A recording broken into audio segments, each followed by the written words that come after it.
It's time for a classic Maryland-New York battle. The Dragons take on Suffolk. 5 of the last 7 meetings in the Howard-Suffolk series have been decided by 2 goals or less. 2 of the last 3 games went to overtime. Howard beat Suffolk in OT last year. The Dragons haven't beat Suffolk in back-to-back seasons since they did it in 2007 and 2008. Mike, what do you expect to see from the Dragons? Well, Coach Faust really values a patient and deliberate offense. So you can expect to see some specific sets and plays that will move the ball from the strong side to the weak side quickly. I also think we can expect to see the Dragons take advantage of their size. Dylan Riley and Austin Mitchell are 2 players that really use their size to their advantage. Suffolk enters the season ranked 8th in the NJCAA poll. The Sharks have won 3 of their last 4 meetings with Howard, and they dressed 33 players, so a slight numbers advantage over Howard. Mike, what do you expect to see from Suffolk? Traditionally, Suffolk has been a very talented team and uses some creative offense to score goals. They're a typical Long Island team that's physical on both ends of the field, and they play a traditional zone defense that can be hard to break down at times. They're a smart team, and they'll take advantage of the mistakes that the Dragons make, especially early in the game. It's a top 10 showdown. Howard takes on Suffolk. Let's go to the Dragons Lair. First quarter, Andrew Indemeo draws the pole up top, takes it down the alley. He's met by 2 more poles, passes behind to Brett Daigle. He feeds it to the open man, Bobby Saporito, and he gives Suffolk the lead. Excellent pick by the Suffolk player to start the play. Good ball movement through X to the backside to give the shooter room and time. Howard is already a man down, and now another flag is on the field. Key ground ball here by Suffolk, leading to an unsettled situation. Suffolk does a good job finding the open man. It's a terrific start for the Sharks. They score on each of their first 2 possessions. Suffolk's in a zone defense here. The best way to attack this zone, or any defense, is good ball movement from the strong side to the weak side quickly. Good ball movement leads to an open shot on the weak side. And Cody Martin finishes the ball, gets Howard on the board. After a Suffolk failed cleared, Howard's back on offense, and the Dragons go to Dylan Riley. A good individual effort by a big, strong tackler here, using his size to take advantage of an uneven matchup. After a Howard face-off violation, Suffolk gets possession, but not for long. Jerron Brooks and Parise Williams collapse on the ball carrier. Tyler Workman wins the ground ball for Howard. Tight defense from the Dragons. Workman passes to Williams. Looking to clear it, keeps his head up. Fires the crossfield bomb to Ronald Carney, who makes the catch. Improves his angle. Overhand rip. Carney gives Howard the lead, and the Dragons are fired up. Good ground ball play here by Howard that led to that excellent transition. After a man-down defensive stand for Suffolk, here comes Jay Ricardo on the clear. Passes to Chris Reese behind. He deals out the assist. Reese finds Greg Dixon right on the crease. Tie game. Dragons defense gets caught sleeping here a little bit. Good transition by Suffolk. Suffolk seems to be sticking with that zone defense, and they get caught ball watching here again. Austin Mitchell makes them pay. Gets to the crease and finishes, and the Dragons regain the lead. First possession of the second quarter. Howard won the faceoff. Here's Jerron Brooks. Austin Mitchell now. Dragons use just a simple pick-and-roll play here to create a goal-scoring opportunity. Dragons do a good job of isolating the defensive midfielder with some simple weave play.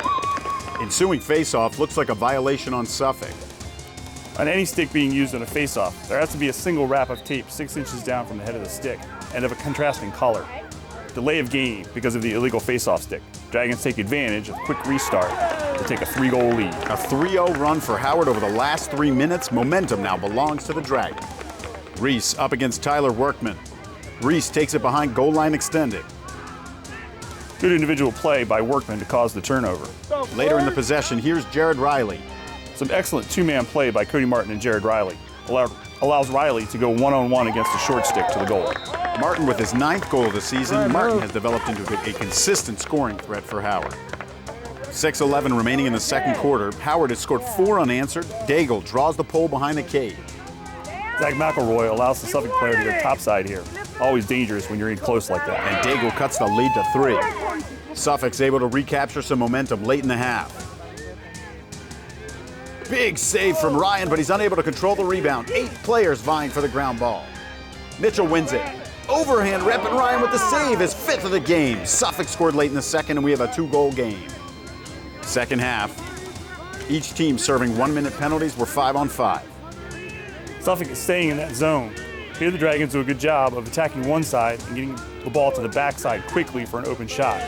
Common misconception, when players are slow, you should play a zone, when it's really better the other way around. It's hard to cover a lot of ground when you're in a zone and you're not that fast. Ensuing face-off, Anthony Pagnotta wins it to himself. Even with the new face-off mechanic, Anthony Pagnotta is still dominating at the X.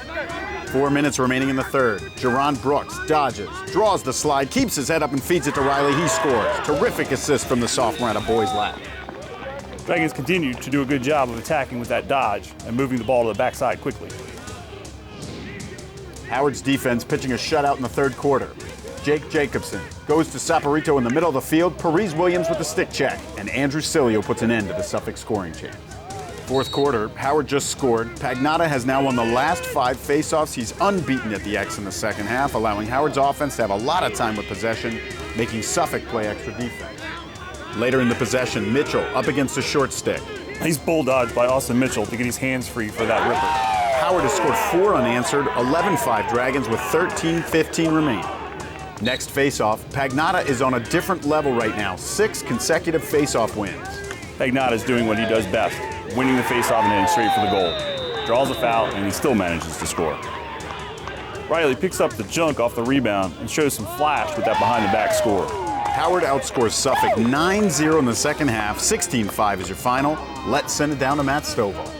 Mr. Emery, what was the key to shutting out Suffolk in the second half? Well, offense having a lot of possession time with the ball. Other than that, it was tight, communicative defense, and just played them hard, out-hustled them. Mr. Pagnotta, just a dominant game. What was the key to having such a big game today for you?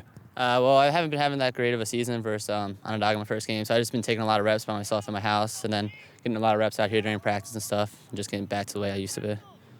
So you were here last year when it was an overtime game against Suffolk. What was the difference today, a blowout win? I think we came out more prepared. Last year we went up there. It was extremely cold. A lot of people weren't really had their heads into it, I don't think, last year. But at the end of the game, we clicked, came back, won. We were down, I think, 3 or 4 goals right there in the last couple minutes. And that's just the way this team came out and started to play. So I believe we just came out ready, came out prepared. Gentlemen, congrats on a big win. Thank you. you. Thank you very much. For Dragons Lair Update, I'm Matt Stovall.